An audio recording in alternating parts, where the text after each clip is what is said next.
El día 7 de octubre no podemos decir que es un día fatídico porque Palestina ha pasado por muchos días fatídicos, desde la declaración Balfour, el día de la partición de Palestina por las Naciones Unidas, el día de la fundación o la declaración del Estado sionista llamado Israel. Desde entonces llevamos casi 100 años de lucha contra un proyecto colonial que quiere implantar en nuestro territorio, cederle el territorio a un proyecto colonial racista, supremacista, y desplazar a la población palestina, porque lo que ocurre en Palestina no es una ocupación cualquiera, no es una colonización cualquiera, no es un gobierno que viene a dominar y a recaudar fondos y a reprimir a la población, sino que viene también a suplantar a la población autóctona nativa palestina. Y desde entonces el pueblo palestino viene luchando. El 7 de octubre fue un día en que se levantó el pueblo palestino contra esta colonización, porque tenemos que mirar cómo estaba la situación de Palestina antes del 7 de octubre. Estaba la Franja de Gaza bajo bloqueo desde hace 17 años, donde no entran medicamentos, no hay agua potable, no hay electricidad, no hay tratamiento médico para enfermedades como la cáncer o enfermedades renales. Está contaminado hasta la tierra de cultivo, que ahora está destrozada del todo. Si miramos a Cisjordania, estaba aumentando la confiscación de tierra, expansión de asentamientos, judaización de Jerusalén, nuestra gente en los territorios ocupados en el 48, viviendo bajo un régimen de apartheid que distingue, que hay 70 leyes que segregan entre la población y los ciudadanos, si son judíos o no lo son, con lo cual la situación antes del 7 de octubre ya era catastrófica. El 7 de octubre se levanta el pueblo, se levanta la resistencia palestina y causa una especie de terremoto que sacude al mundo entero, que despierta muchas conciencias, y por eso la operación de la resistencia palestina, la legítima operación de la resistencia palestina el 7 de octubre. Recordemos que los pueblos bajo ocupación colonial y dominación foránea tienen el derecho a resistir con todos los medios que hay a su alcance, incluida la lucha armada. Sabíamos que la respuesta, o sabía la resistencia, que la respuesta del gobierno sionista iba a ser dura. Lo que nadie contaba es el silencio cómplice de toda la comunidad internacional, y aquí hablamos de los gobiernos del imperialismo occidental, que ha ido alimentando esta colonización, y en esta ocasión, desde el 8 o desde horas después del 7 de octubre, de la incursión de la resistencia palestina en los territorios ocupados en el 48, enviando armas, que ya enviaban armas antes, pero ya de forma más descarada, económicamente apoyando a este genocidio, mediáticamente y políticamente. Y hay que recordar que Estados Unidos ha utilizado el veto 7 veces en las Naciones Unidas para obstruir una resolución para un alto el fuego, y eso teniendo en cuenta que las resoluciones de las Naciones Unidas nunca han sido respetadas por la entidad sionista. Esa impunidad que viene desfrutando el régimen sionista desde toda la vida, desde los 77 años de su existencia, es la que le ha dado la arrogancia de cometer un genocidio en vivo y en directo, televisado, grabado y transmitido por las propias víctimas, porque no se permite la entrada de prensa internacional a la Franja de Gaza, y con lo cual a día de hoy, 2 años después, es lo que vemos. Los 70, casi 67 o 70.000 personas asesinadas entre mujeres, hombres y niños.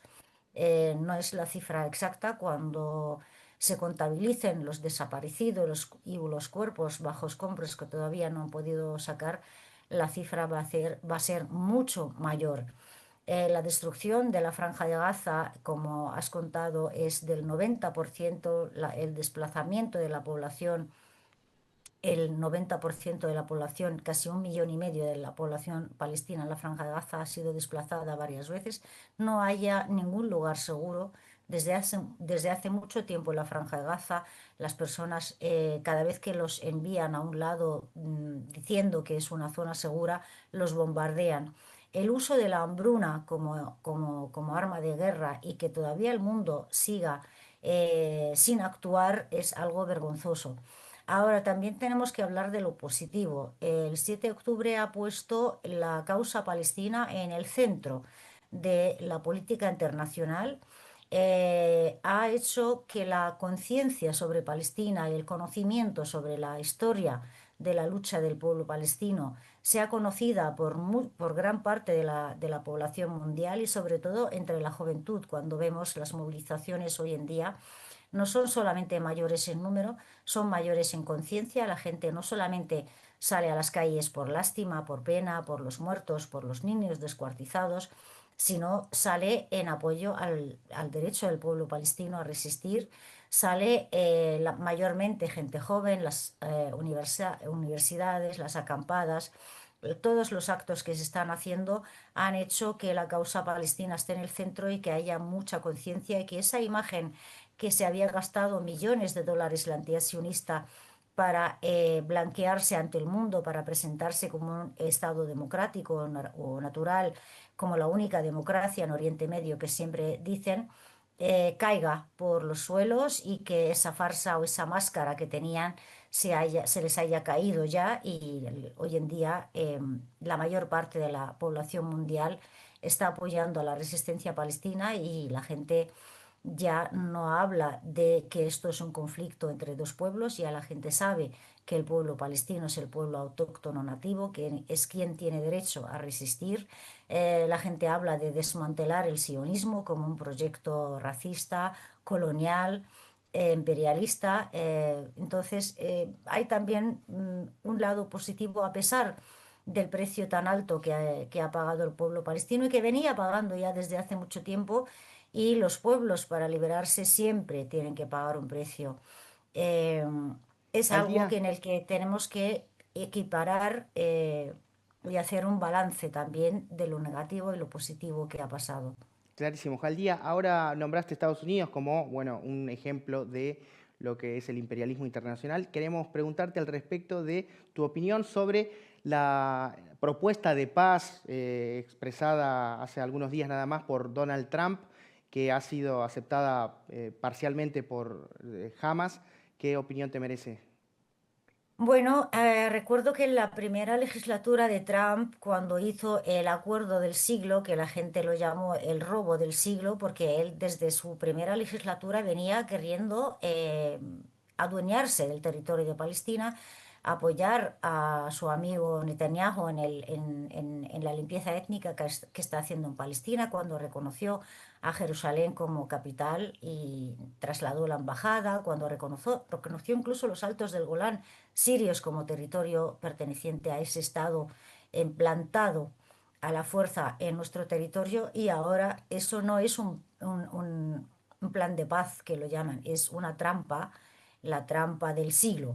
Quiere seguir engañando a la opinión pública, quiere presentarse como un hombre de paz que quiere parar la guerra y recuperar los prisioneros de guerra israelíes y lamentablemente mucha gente le baila el agua a Trump y todos enseguida han empezado a felicitar, pero es que esto no es un plan, esto es seguir con la idea que sacó también algún día en un vídeo ridículo hecho con la inteligencia artificial del resort que quiere hacer en la Franja de Gaza. Entonces él sigue con sus planes. No se puede confiar en la palabra de Trump ni de Netanyahu, sobre todo cuando miramos su histórico de mentiras. Cuando estaba negociando con Irán en Omán, dio luz verde para el gobierno sionista para atacar, para bombardear Irán. Cuando vemos el acuerdo que han hecho del alto el fuego, que han hecho con la resistencia libanesa y se sigue violando ese acuerdo y esa tregua porque no han parado de atacar al sur del Líbano, incluso en Beirut, los atentados, los crímenes que han cometido en Beirut, por ejemplo, recordemos los buscapersonas que han explotado en manos de médicos, de niños, de personal de socorro, de todo esto. Es un crimen que si lo hubiese hecho cualquier otro organismo, un Estado, se hubiese levantado el mundo entero. El acuerdo que han firmado con la resistencia palestina en enero pasado y que no han respetado en ningún momento y han roto, nos hace aprender de la historia de que no se puede confiar en la palabra de estas personas. Ahora también cuando se habla de que la resistencia palestina representada por Hamas, porque la resistencia palestina es variada y son varias facciones que están resistiendo. Lo que pasa es que han delegado en Hamas, porque es el partido mayoritario, para negociar, pero Hamas consulta a todas las facciones y a todos los sectores del pueblo palestino antes de contestar. De hecho, incluso no solamente las facciones que están participando en la resistencia militar, sino a los comités de resistencia popular, a organizaciones de base, a todo el mundo para dar una respuesta, y la respuesta que ha dado es la más justa y la más democrática que hay, porque cuando se hable de democracia en Oriente Medio hay que hablar de la democracia de la resistencia palestina. Entonces ellos han hablado de que están de acuerdo, pero están de acuerdo con lo que ya estaban de acuerdo desde hace muchos meses, que es el intercambio de prisioneros, porque uno de los objetivos de la batalla diluvio de Al-Aqsa es el intercambio de prisioneros. Se habla de los prisioneros israelíes como rehenes, pero no se habla de los más de 11.000 prisioneros y prisioneras políticas palestinas en las cárceles israelíes que están siendo torturadas, maltratadas, entre ellos 400 niños, personas enfermas, personas que sufren de negligencia médica, incluso también las casi 4.000 personas secuestradas en la Franja de Gaza y hacinadas en campos de concentración en el sur de Palestina. De esto no se habla. Jamás ha, con acuerdo o con consulta al resto de las facciones de la resistencia, ha dicho que están de acuerdo en el intercambio de prisioneros. Ellos siempre han estado de acuerdo en dejar el gobierno, dejar lo que es, porque no es un gobierno, es una administración en la Franja de Gaza en manos de unas personas independientes, de unos tecnócratas, un gobierno, una administración de tecnócrata, porque nuestro pueblo está muy preparado y tiene personas con capacidades, con estudios, con todo lo necesario para poder administrar la Franja de Gaza, y han dicho que en Palestina no puede venir una fuerza extranjera a dominar o a imponer tutelaje o protectorado a Palestina, como ya se había hecho con el protectorado británico en los años 20 del siglo pasado. Han dicho que los asuntos internos del gobierno de Gaza, han dicho también que tiene que haber un alto el fuego, una retirada inmediata del ejército de la Franja de Gaza, y que entre inmediatamente la ayuda humanitaria para nuestra gente, porque de verdad lo que quieren es parar el río de sangre o los asesinatos, los bombardeos, las masacres en la Franja de Gaza, pero el resto de asuntos se tiene que debatir y hablar entre todas las facciones del pueblo palestino. No decide jamás solo o ellos solos en asuntos que tienen que ver con todo el pueblo palestino. Esta es una cuestión que tenemos que hablar los palestinos entre nosotros, y tenemos el derecho a la autodeterminación, ejercer nuestro derecho a la autodeterminación sin ninguna injerencia extranjera o foránea. Al día, en las últimas horas comenzó la deportación de parte de la tripulación de la flotilla humanitaria. ¿Qué podés decirnos al respecto, ¿no? Que ellos fueron asaltados ilegalmente, bueno, también les hicieron pasar malos momentos, de forma ilegal además en aguas internacionales. ¿Qué podés decirnos de la situación de quienes todavía están en Israel? ¿Qué testimonios se están dando a conocer y cómo viste el rol internacional en relación a lo que fue la flotilla Global Sumut? Bueno, el asalto a la flotilla o la interceptación es un crimen más a sumar a los crímenes que está cometiendo la entidad sionista, y lo llamativo es la normalización que se hace de estos asaltos a flotillas civiles, humanitarias, que en aguas internacionales es violar el derecho internacional otra vez, y esto se viene normalizando, y lo que porque las participantes en la flotilla entrenamos para el asalto y para la interceptación, y esto no debería de ser normal. Eso es por la incapacidad de los gobiernos de actuar para proteger a sus ciudadanas y ciudadanos, para hacer rendir cuentas a la entidad sionista cuando viola el derecho internacional y secuestra a ciudadanos, a civiles de 47 estados, 47 nacionalidades de los 5 continentes. Los secuestra y los lleva a las cárceles en contra de su voluntad, les obliga a firmar o incluso en este caso nos han comentado o contado las compañeras y compañeros que los soldados israelíes han firmado por ellos que habían entrado de forma ilegal en lo que llaman Israel cuando no han querido firmarlo ellos porque no es verdad, ellos los han llevado a la fuerza. Han sufrido torturas, maltratos, vejaciones, intento de humillarles, y de momento quedan 6 personas, 6 activistas todavía están en las cárceles israelíes. Así que un crimen más y una vergüenza más para todos estos gobiernos que no son capaces de proteger a sus ciudadanos y que se arrodillan ante un régimen criminal que viene cometiendo un genocidio contra el pueblo palestino. La experiencia de la Global Summit Flotilla ha sido una experiencia intensa, maravillosa. Esa coalición nace de la iniciativa de las marchas a Gaza, que hace unos meses, pues un grupo de personas, viendo que los gobiernos no son capaces de actuar para abrir un corredor humanitario y que entre ayuda humanitaria a la Franja de Gaza, toman la iniciativa de marchar hacia Gaza, intentando entrar por la frontera terrestre que hay con Rafah, entre Gaza y Egipto, que el gobierno de Egipto impide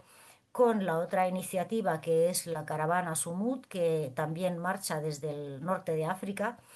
para el mismo objetivo. Se unen con la flotilla. La flotilla es una iniciativa que lleva muchos años, desde los inicios del bloqueo, de intentar romper el bloqueo de forma marítima. Entonces se unen estas 3 iniciativas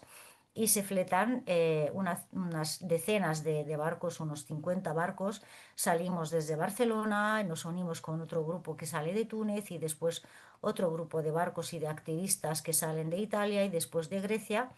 Y esa flotilla, su objetivo era eso, era más que llevar la ayuda humanitaria, porque lo que llevábamos en los barcos no cubre ni el 1% de las necesidades de la población palestina en la Franja de Gaza, sino más que nada es romper el bloqueo y llegar a las costas de Gaza para que abrir un corredor humanitario y que luego vayan llegando otros barcos. El objetivo también es llamar la atención del mundo y poner el foco en lo que está, en el genocidio que se está cometiendo en la Franja de Gaza, y es también un intento de la población mundial de que no basta con las manifestaciones, no basta con las protestas o compartir en las redes sociales, que también cada cosa tiene su importancia y todo suma, sino es una forma de una acción directa para alterar el orden impuesto por la entidad sionista. De hecho, les ha causado una gran crisis de cómo han estado trabajando mucho para ver cómo actuar con esta flotilla, con tanta cantidad de gente, alrededor de 500 personas y alrededor de 50 barcos. Les ha causado una crisis llamar la atención del mundo. Esto también ha pasado, y enviarle un mensaje claro al pueblo palestino de que no están solos, de que el mundo no les olvida, y sobre todo una iniciativa civil para hacer llegar la solidaridad de los pueblos al pueblo palestino en la Franja de Gaza.